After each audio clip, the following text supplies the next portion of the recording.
One of the peculiarities of low income education is the fact that uh, because of the fact that the fees are low or it's affordable, the providers of education look for also cheap or affordable inputs. So whether it's learning materials, books, chalkboard, blackboards, whatever, they want to get a low end to make sure that their costs are low. Now they also extend it to the teaching and the teachers. So you will realize that instead of having magnetic boards, they may have a blackboard. Instead of having a whiteboard, they may have a blackboard.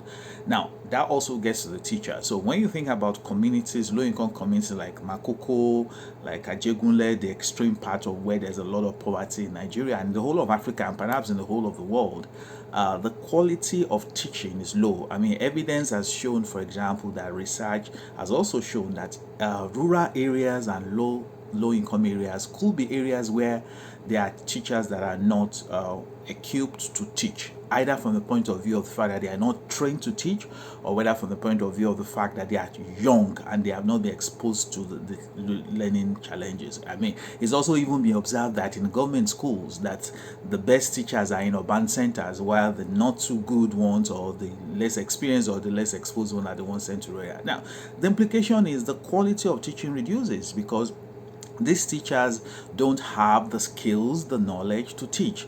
In the case of some communities where it's actually a learner that is teaching, so for example, somebody who dropped out of secondary school, maybe from SS1 or from SS2, or for somebody who just finished SS2 and waiting for his result, those ones are even in a worse situation. Not only don't they have the skills to teach, they don't even have the significant knowledge base to teach.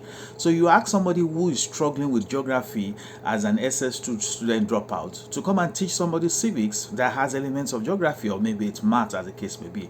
So the level of teaching is very low, the teaching effectiveness is very low, and also the value they add to the student could be very low. But don't forget, it's in the context of the fact that that's what the educational provider can do. But so that's the part, the impact on the student. But what about the impact on the teacher himself?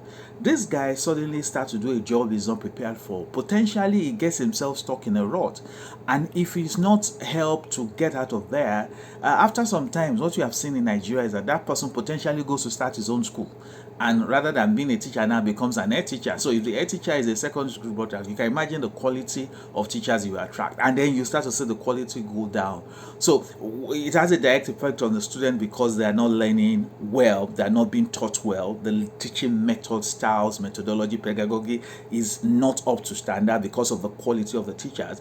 But at the same time, these teachers who are learners, who should also be learning, who should also be improving themselves to prepare for jobs, including teaching, are not able to do that. Now, the sum total is that society loses on both hands. But you know, when you are in a country where regulations are very lax, I mean, as an effectiveness of the Ministry of Education to ensure we have the qualified teachers is very lax, where you also have situations where, for example, there's a high rate of unemployment. So some people just pick up jobs. And finally, when the school is affordable and government does not provide support, it may not be fair for us to blame the low quality they are charging. Remember what they say, garbage in, garbage out. So if the school is already cheap, then there's a likelihood that the inputs will be cheap, including teaching, and then get all these results at effect. But at the end of the day, let's also remember, what is the alternative?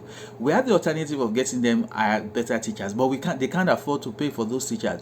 Now, the alternative is that they don't go to school at all. So it's more or less like an half loaf is better than none situation, because the alternative of them not going to school at all is worse. But this education they are getting, it's not the best, but it meets a need at a particular level, expecting that society responds to help that system and enables the low-income providers to do a better job in terms of the input they want to get.